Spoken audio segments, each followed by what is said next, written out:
Love is your native tongue. My heart is a beating drum. My head. Hai semuanya anak-anakku, bagaimana kabar kalian?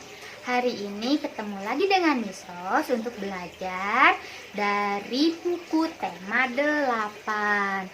Buku ini adalah buku terakhir yang akan kita pelajari di kelas 3 ini ya nak ya, dimana Miss Ros akan mengajari kalian dibagi menjadi 4 pertemuan. Sekarang adalah pertemuan pertama, tema 8 subtemanya. Yang pertama dengan pokok bahasan, materi PPKN dan bahasa Indonesia. Yang pertama untuk PPKN nanti kalian akan belajar yaitu lambang negara, teks Pancasila, makna simbol sila Pancasila, dan yang terakhir adalah mengenai pengamalan nilai-nilai Pancasila pada kehidupan sehari-hari kita. Apakah kalian siap untuk belajar? Pasti sudah tidak sabar. Yuk kita belajar. Satu materi yang pertama dulu.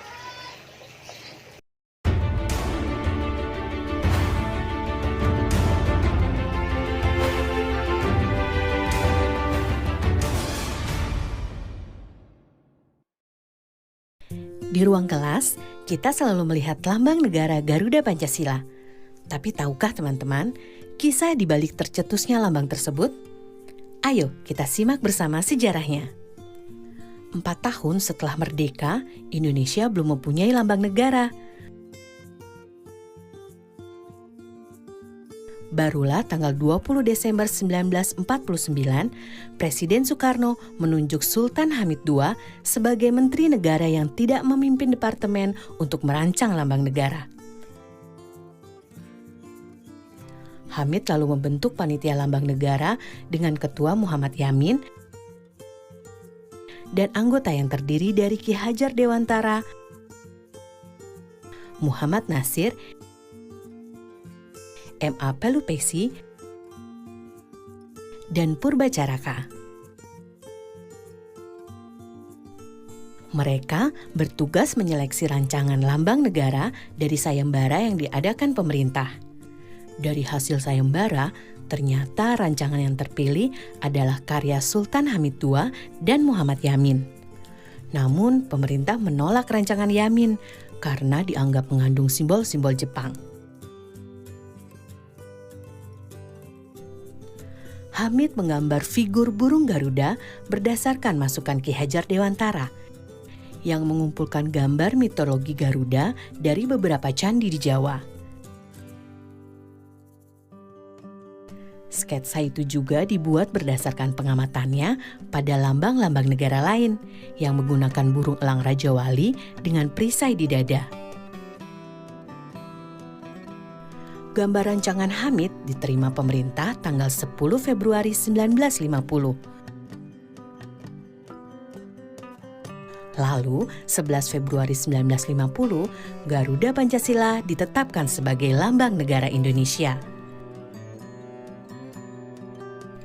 Presiden Soekarno kemudian menyempurnakan 3 hal dari sketsa Hamid.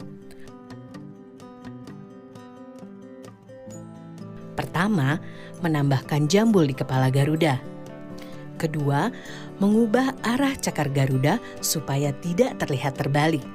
Ketiga, mengganti pita merah putih dengan pita bertuliskan Bhinneka Tunggal Ika dalam cengkraman Garuda. Akhirnya, setelah 4 kali dilukis ulang oleh Dullah, pelukis istana saat itu, sketsa karya Hamid menjadi lambang negara seperti yang kita kenal sekarang. Jumlah helai bulu pada sayap, ekor, dan leher Garuda melambangkan tanggal proklamasi kemerdekaan. Di dadanya terpampang Pancasila sebagai dasar negara, dan kakinya mencengkram kuat Bhinneka Tunggal Ika sebagai semboyan negara kita.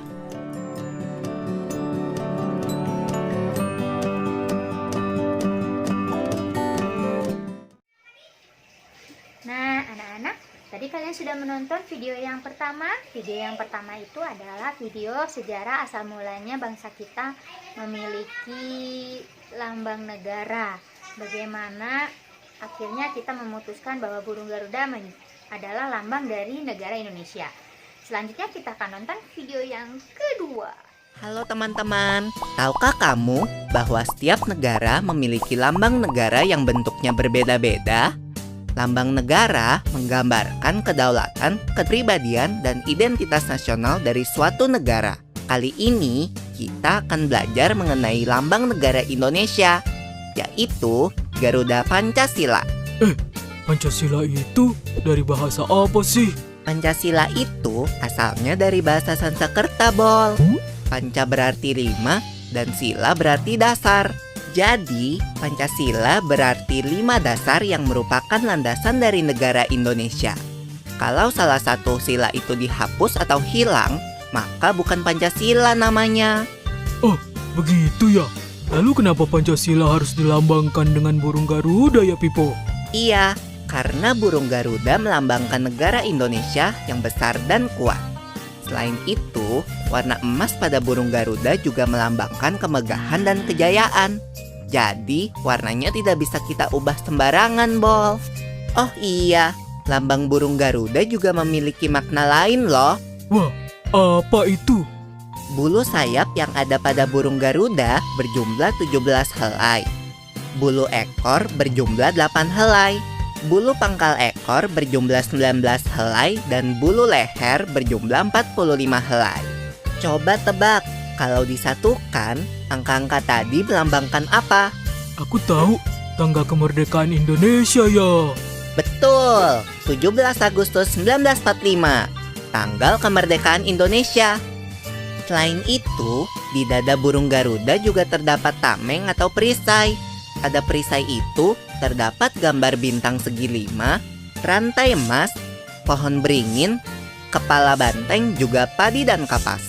Wah, gambar-gambar itu pasti simbol dari kelima sila Pancasila ya, Pipo. Betul, Bol. Urutan simbol-simbol sila Pancasila adalah dari tengah, kemudian ke kanan bawah, dan selanjutnya berputar melawan arah jarum jam.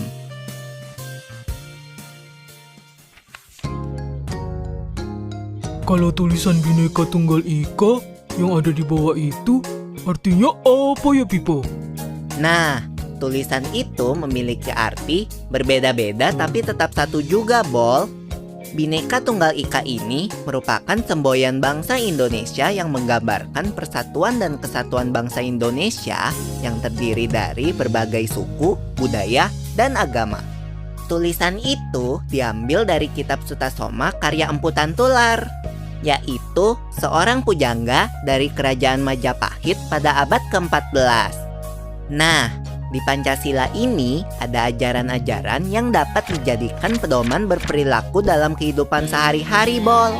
Kita lanjutkan di video berikutnya ya, teman-teman. Nah, di video yang kedua tersebut kalian sudah mengidentifikasi apa saja sih dari lambang Garuda kita ini. Kita lanjutkan lagi yuk, kita lihat videonya yang ketiga. Makna lambang Pancasila.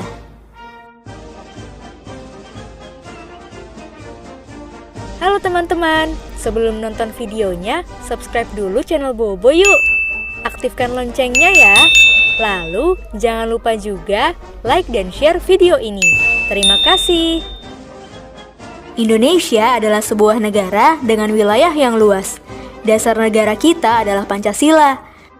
Sementara, lambang dari negara kita adalah burung Garuda. Di tengah gambar burung Garuda ada 5 lambang Pancasila. Kelima lambang ini punya arti masing-masing dalam sila Pancasila. Cari tahu yuk. Bintang sebagai lambang sila pertama. Bintang emas diartikan sebagai cahaya rohani untuk setiap manusia. Sedangkan latar belakang berupa perisai warna hitam melambangkan warna alam yang menunjukkan bahwa Tuhan adalah sumber dari segala sesuatu dan sudah ada sebelum semuanya ada.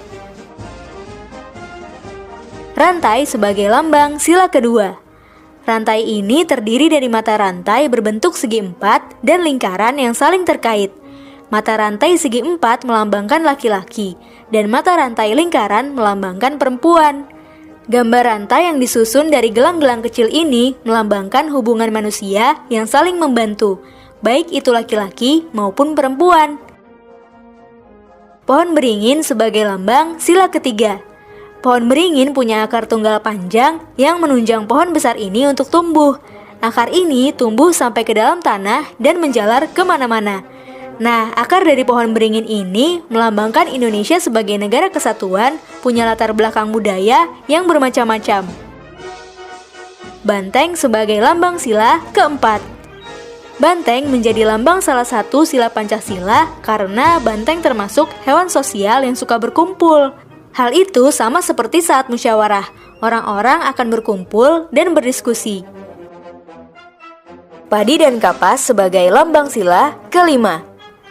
Padi dan kapas ini melambangkan pangan dan sandang yang merupakan kebutuhan pokok semua rakyat Indonesia. Nah, itu tadi makna 5 lambang Pancasila. Apakah teman-teman sudah hafal Pancasila?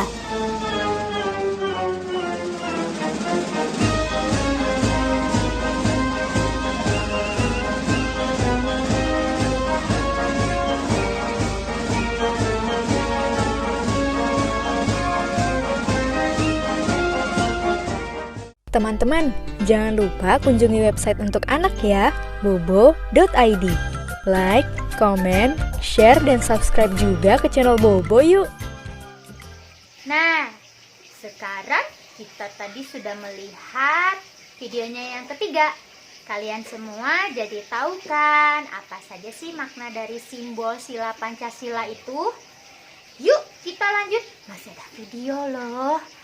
Kita lihat video yang satu ini. Semoga ada yang nerima. Lah, aduh, wah. Oh no. Wah, kenapa guru? Aduh.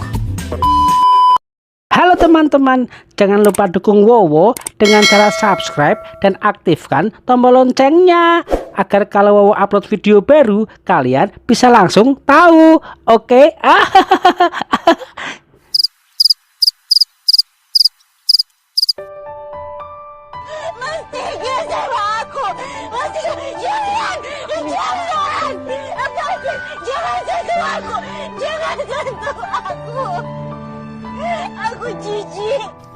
Aku jijik sama Mas. Aku benci. Kasihan ya, nonton berita aja. Ya Allah, gara-gara sekolah ambruk, adik-adik pada belajar di parkiran. Kasihan ya. Wah, beratapkan seng juga. Apa nggak panas ya? Aduh, kasihan.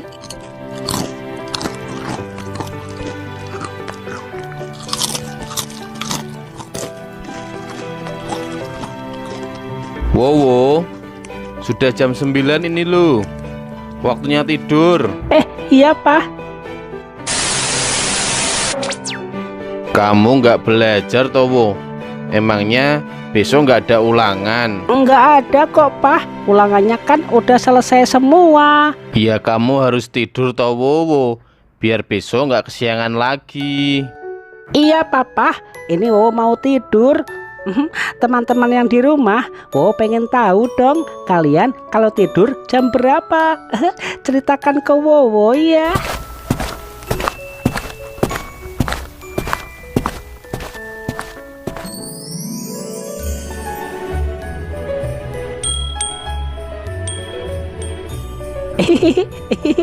Padahal besok teh ada ulangan, tapi nggak bilang sama Papa.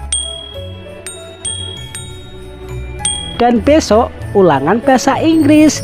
Yang paling jago di kelas adalah Agus. Kan bisa mencontek Agus, soalnya duduknya dekat Wowo. Bagi yang belum tahu Agus, nah ini dia anaknya.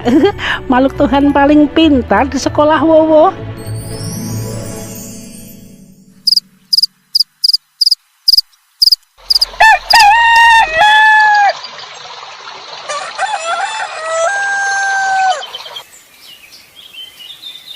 Loh, Mama kemana, Pak? Kok yang nyiapin sarapan Wowo, Papa? Mamamu dari jam 5 tadi sudah berangkat arisan, Wo. Soalnya pengen banget Mama dapat arisan. Buruan dihabiskan. Nanti kalau udah selesai, langsung ke depan ya. Berangkat bareng papa. Iya papa, makan dulu ya pah.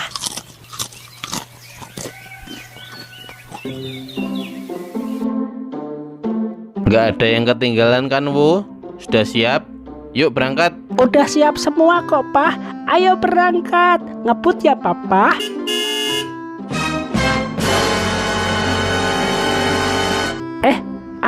Wah, papa, tas Wowo ketinggalan pah. Ayo balik pah buruan. Kebiasaan kamu, Wo. Buruan diambil tasnya. Langsung kita berangkat. Pah, papa merasa ada yang aneh nggak pah? Yang aneh? Apa ya, Wo? Wowo merasa ada yang ketinggalan deh pah. Tapi apa gitu? Yang ketinggalan apa ya, Wo?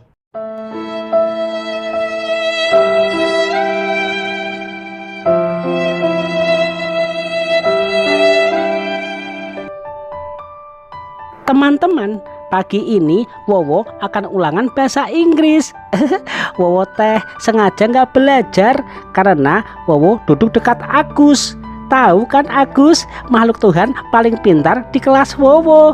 Wowo teh tinggal mencontek Agus aja nanti.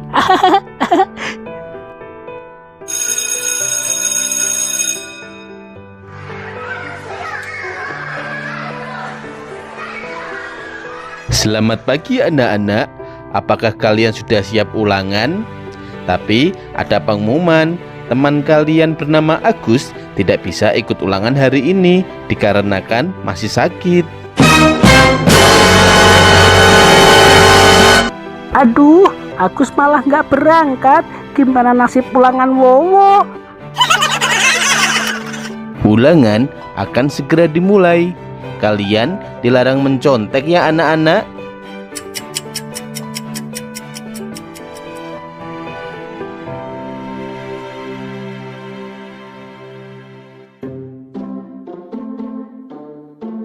Aduh, soalnya banyak pisan.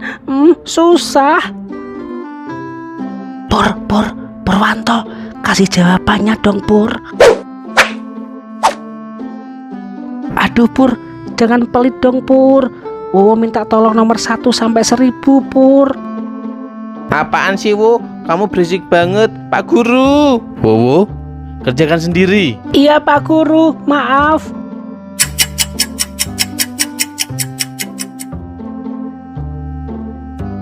Purwanto, tolong Wowo dong Pur. Aduh, kamu pelit banget. Kenapa sih, Wo? Emangnya kamu nggak belajar toh semalam? Pak Guru, ini loh Wowo Pak Guru. Waktu ulangan kurang 15 menit lagi ya anak-anak. Wowo nggak bisa jawab semua. Ini gara-gara Agus nggak berangkat sekolah. Wowo akan pakai jurus terakhir, meminta bantuan Komarucil di depan.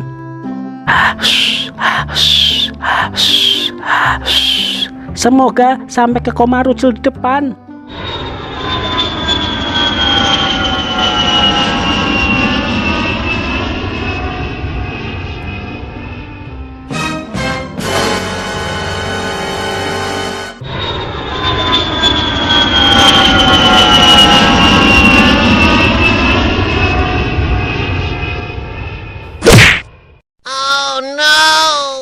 Wowo,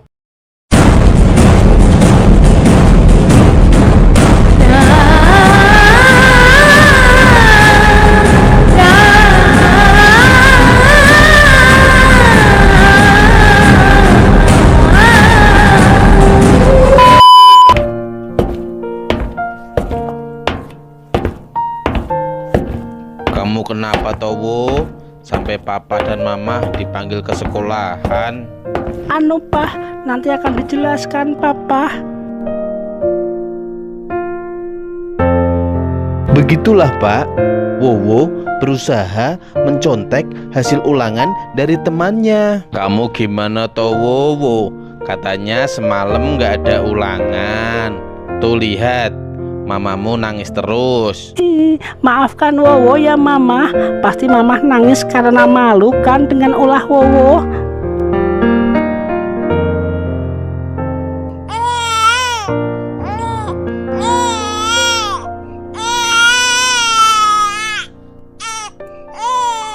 Udah Toma, kok masih nangis terus? Kan Wowo sudah dikasih tahu Pak Guru. Mamah nangis bukan karena masalah Wowo, Pak. Mamah dari tadi nangis karena Mamah tidak dapat arisan.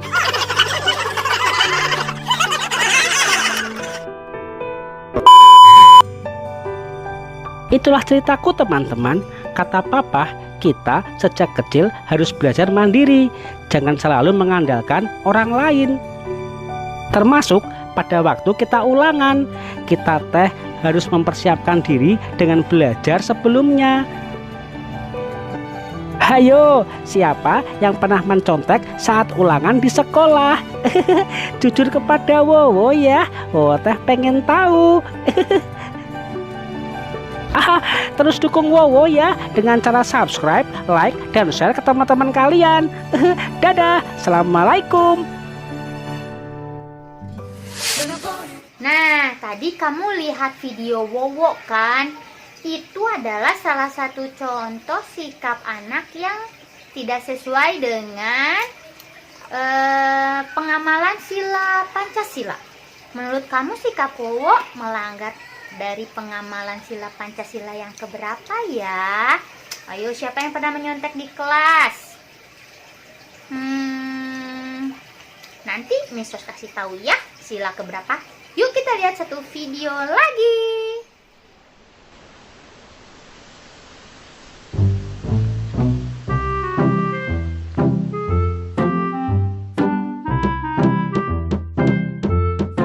Mat, HP unggunya udah jadi belum? Gak tahu Ceng, tapi kayaknya sih lagi dibuat. Oh gitu. Yaudah deh Mat, aku ambil panci dulu ya buat masak. Sekalian ambil airnya juga Ceng. Iya, duluan ya. Udah belum, Cup?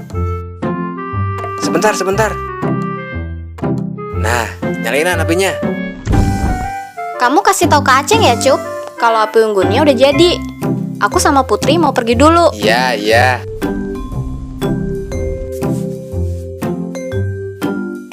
Aceng, Ada apa Lan? kita kehabisan tongkat nih. Bisa minta tolong cariin dahan pohon nggak? Buat apaan Lan? Buat tenda, Ceng. Oh, yaudah, aku cari dulu.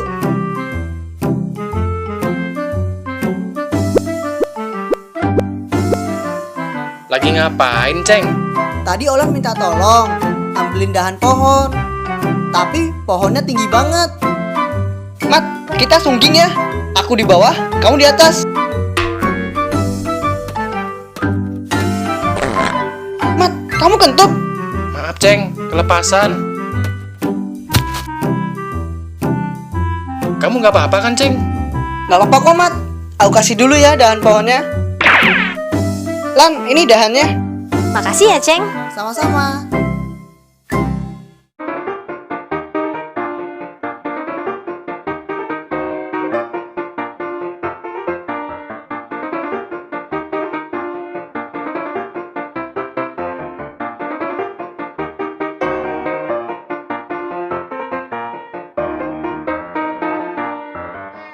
Bagaimana tadi? Sudah menonton videonya Aceng? Aceng itu anaknya baik sekali ya, karena anak pramuka itu anaknya baik-baik. Nah, dari video tadi kalian sudah tahu nggak? Aceng melakukan pengamalan sila Pancasila yang keberapa? Dia itu hatinya baik, dia menolong temannya yang kesulitan. Simpan jawabannya, karena kita masih akan menyaksikan satu video selanjutnya.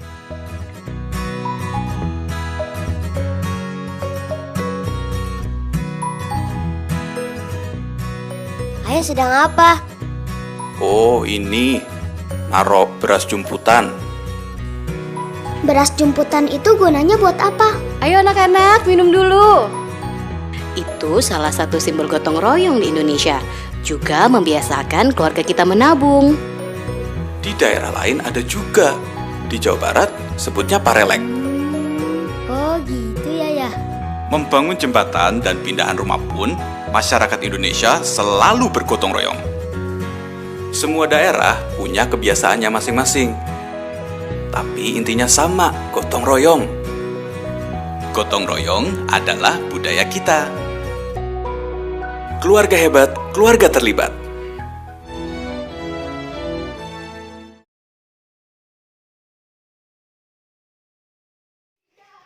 Bagaimana video yang ketiga? Kalian sudah tahu mereka melaksanakan pengamalan Pancasila silanya yang keberapa? Tetap simpan jawabannya. Kita akan masih saksikan 2 video lagi. Karena kan kita memiliki silanya ada 5. Jadi Misos memberikan 5 contoh pengamalan nilai-nilai Pancasila pada kehidupan sehari-hari. Selanjutnya kita tonton videonya yang keempat ya.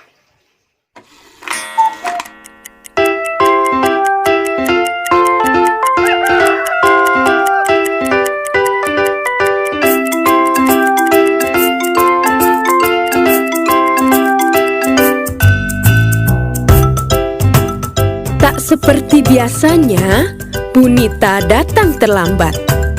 Nabila dan teman sekelasnya menunggu di kelas. Nabila asik mengobrol dengan Kristina, Bagus asik membuat kapal-kapalan, sementara Andre asik memakan bakpao buatan ibunya. Dan teman-teman yang lainnya berlari-larian di kelas. 5 menit kemudian, Bunita datang. Semua murid langsung duduk di tempatnya masing-masing. Bunita pun mulai menyapa murid kelas 3. Bunita meminta maaf atas keterlambatannya karena ada rapat guru yang mendadak. Bunita pun memberitahu hasil rapat tersebut. Jadi anak-anak, besok kita akan memilih ketua kelas baru. Nabila dan teman-temannya saling menatap dan berbisik. Siapa nih ketua kelas baru kita ya? Coba, di antara kalian ada yang mau jadi ketua kelas? Ujar Bunita. Murid-murid pun terdiam. Bagus mengacungkan tangan. Saya bersedia, Bu. Semua murid menoleh ke arah Bagus. Menyusul kemudian, Andre mengacungkan tangannya juga. Saya juga mau, Bu. Ujar Andre dengan mulut masih tersisa bakpao. Dipanggillah Bagus dan Andre ke depan. Anak-anak, kita sudah mendapatkan 2 calon ketua. Pikirkan baik-baik, siapa yang akan kalian pilih? Saran ibu, pilihlah pemimpin yang baik, jujur, dan bisa dipercaya. Murid-murid menganggukkan kepalanya. Kalian berdua boleh kembali ke tempat duduk masing-masing. Melihat 2 calon ketua tersebut, Nabila bingung siapa yang akan dia pilih. 2 calon itu adalah teman baiknya. Andre adalah sahabatnya yang baik dan kocak. Sementara itu, Bagus adalah teman baru yang baik dan pintar. Melihat Nabila bingung, Kristina berkata, "Kenapa, Bila? Kamu bingung ya mau milih siapa?" Nabila menganggukkan kepalanya. Hari pemilihan ketua pun tiba. Setelah upacara selesai, Bunita, Nabila, dan teman-temannya bergegas ke kelas. Bunita kemudian memanggil Bagus dan Andre untuk berdiri di depan kelas. Anak-anak, di depan kalian sudah ada 2 calon ketua. Silahkan pilih yang menurut kalian baik, bisa dipercaya, dan jujur, kata Bunita. Baik, Bu. Serentak murid-murid menjawab. Bunita membagikan selembar kertas kecil. Kemudian murid-murid menuliskan nama calon ketua. 3 menit kemudian, kertas itu terkumpul di sebuah kotak. Penghitungan suara pun dilakukan. Nabila membantu Bunita membacakan nama yang tertera di kertas suara. Bunita menulis angka di papan tulis. Hingga akhirnya kertas terakhir tertulis nama Bagus. Bunita mulai menghitung perolehan suara. Bagus mendapatkan 20 suara. Sementara Andre 10 suara. Jadi anak-anak, berdasarkan penghitungan suara, ketua kelas kita yang baru adalah Bagus. Serempak murid-murid menjawab. Selamat ya Bagus, kamu menjadi ketua kelas yang baru, Bu Guru berkata. Terima kasih Bu, ucap Bagus. Hai ya Bagus, selamatlah ya, kata Andre. Sekarang, siapa yang akan kamu pilih sebagai wakilmu Bagus? Bunita bertanya. Bagus terdiam dan berpikir. Teman-teman, bagaimana kalau Andre jadi wakilnya? Setuju. Teriak teman-teman dengan kompak. Bunita senang pemilihan ketua kelas ini berjalan dengan baik. Murid-murid pun senang dengan ketua kelas dan wakil ketua kelasnya yang baru.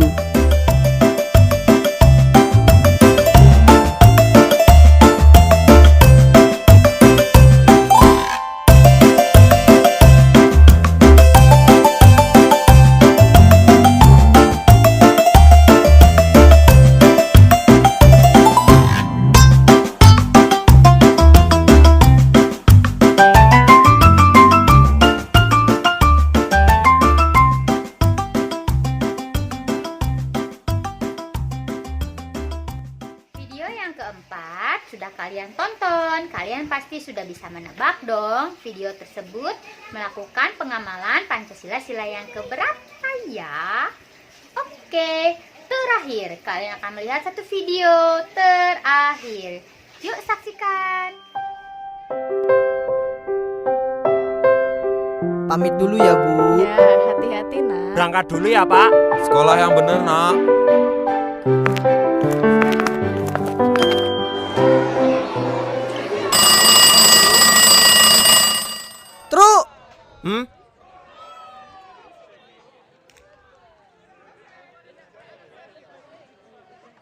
Gong, bekalmu kok banyak banget.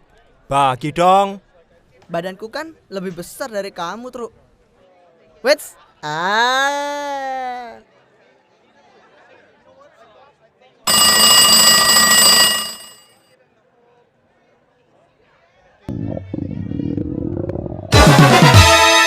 Gong, kenapa Masih kamu? lapar, Truk. Maaf ya Gong, jatah makanmu jadi berkurang. Aha, aku ada ide. Tunggu sini ya Gong. Makasih ya Truk. Iya Gong.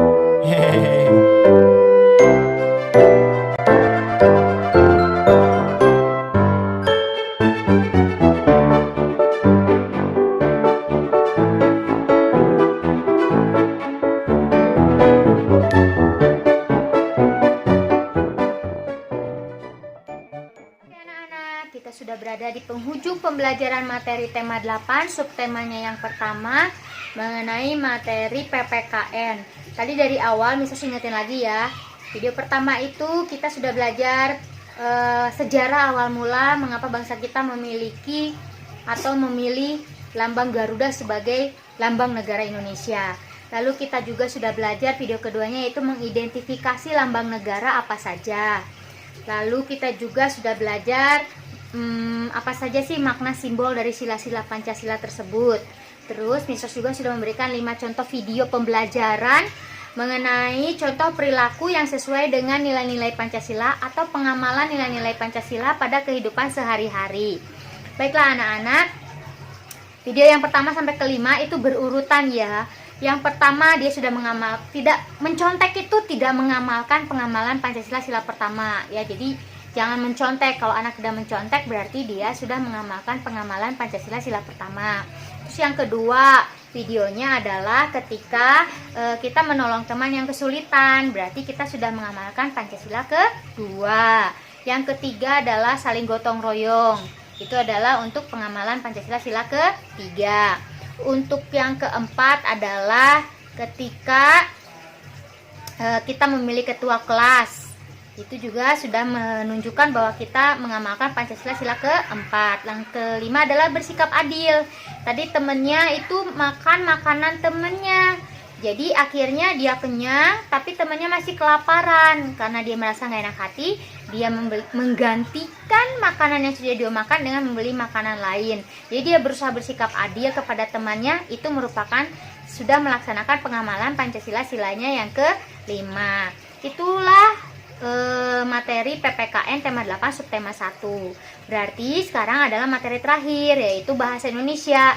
Untuk bahasa Indonesia ini sangat mudah sekali. Kenapa? Karena bukan minggu lalu, tema-tema sebelumnya kita sudah pernah belajar ya, bahwa kalimat efektif itu udah kita buat contohnya, kita buat latihannya, tapi kok sekarang diulang lagi? Iya, sekarang diulang lagi di tema 8 subtema 1. Kalian belajar lagi mengenai kalimat efektif. Kalimat efektif ini yuk kita pelajari lagi biar diingetin lagi kalian. Misos kasih satu video ya. Yuk belajar kalimat efektif itu seperti apa. Belajar mengenai penggunaan kalimat efektif. Mengapa sih kita harus belajar kalimat efektif? Ya, kita harus belajar kalimat efektif agar kita bisa mengungkapkan atau mengatakan kata yang dapat dipahami oleh orang lain. Kalimat efektif ini sangat berguna bagi kehidupan sehari-hari kita loh. Yuk, contohnya begini. Kalau kita berbicara dan orang tidak memahami apa yang kita maksud atau kita bicarakan, berarti itu tidak termasuk dalam kalimat tidak efektif. Mengapa? Karena kalimat efektif itu lawan bicara kita itu harus paham apa yang sedang kita ucapkan atau kita mau ungkapkan. Bagaimana sih ciri-ciri kalimat efektif? Ciri-ciri dari kalimat efektif itu satu, pastilah harus logis. Apa itu logis? Logis itu artinya masuk akal kita ya. Jadi kalimatnya itu kita paham apa sih maksudnya. Contohnya ada kalimat ini, pengunjung yang membawa tas harap dititipkan di tempat penitipan. Pengunjung yang membawa tas harap dititipkan di tempat penitipan. Apa kalimat ini sudah menjadi kalimat efektif? Oh tidak. Jika kalian pahami baik-baik, lihat apakah si pengunjungnya yang dititipkan di tempat penitipan? Apakah orang yang harus dititipkan di tempat penitipan? Salah kan? Nah, bagaimana jika kita mengganti kalimatnya menjadi kalimat yang efektif? Tas yang dibawa pengunjung harap dititipkan di tempat penitipan. Sekarang kalian paham kan? Masuk akal nggak kalimatnya? Tas yang dibawa pengunjung harap dititipkan di tempat penitipan. Tasnya yang dititipkan, bukan orangnya. Maka kalimat ini disebut kalimat efektif. Kedua, kalimat yang efektif adalah tidak boleh bermakna ambigu. Tidak boleh bermakna ambigu atau memiliki makna yang tidak dapat dipahami gitu. Contohnya motor Pak Anto yang sudah tua itu harus segera diperbaiki. Motor Pak Anto yang sudah tua itu harus segera diperbaiki. Apa yang kalimat tidak efektif dari sini? Apakah ada yang tahu? Mana kalimat ambigunya? Nah, kalau diganti harus begini. Motor Pak Anto ini harus segera diperbaiki. Motor Pak Anto ini harus segera diperbaiki. Ini adalah contoh kalimat efektif. Ketiga, kalimat efektif itu harus hemat. Hemat dalam artian apa? Yaitu tidak boleh memiliki pengulangan kata. artinya boros kata ya. Contohnya gini, Bestri memakai jilbab warna merah. Bestri memakai jilbab merah. Harusnya begitu. Bestri memakai jilbab warna merah. Tidak usah, merah itu udah menunjukkan warna. Langsung saja, Bestri memakai jilbab merah. Yang keempat yaitu harus sesuai dengan ejaan yang diharuskan, ejaan yang dibenarkan. Jadi ada YD-nya. Harus sesuai. Bagaimana kalimat subjek, predikat, objek, dan keterangannya itu harus tepat. Jadi penulisannya pun harus sesuai. Ada subjeknya, ada predikatnya, ada objek dan keterangan. Terima kasih ya sudah menyaksikan. Semoga kalian bisa belajar dengan baik. Selamat mengerjakan tugas selanjutnya. Nah, oke, kita sudah di penghujung pembelajaran pada hari ini, yaitu Jumat tanggal 8 bulan 5 2020, PJJ pelajaran tematik. Tema 8, subtemanya yang pertama untuk materi PPKN dan bahasa Indonesia. Miss berharap kalian bisa mengambil dan juga bisa memahami materi yang sudah dibagikan ini ya. Jauh daripada sempurna penjelasan Miss Rose ini, tapi setidaknya kalian punya gambaran dan dapat memahami materi tema 8 subtema 1 ini. Oke anak-anak, sampai jumpa lagi. Dan jangan lupa kerjakan tugas yang Miss Rose sudah berikan di Google Form ya.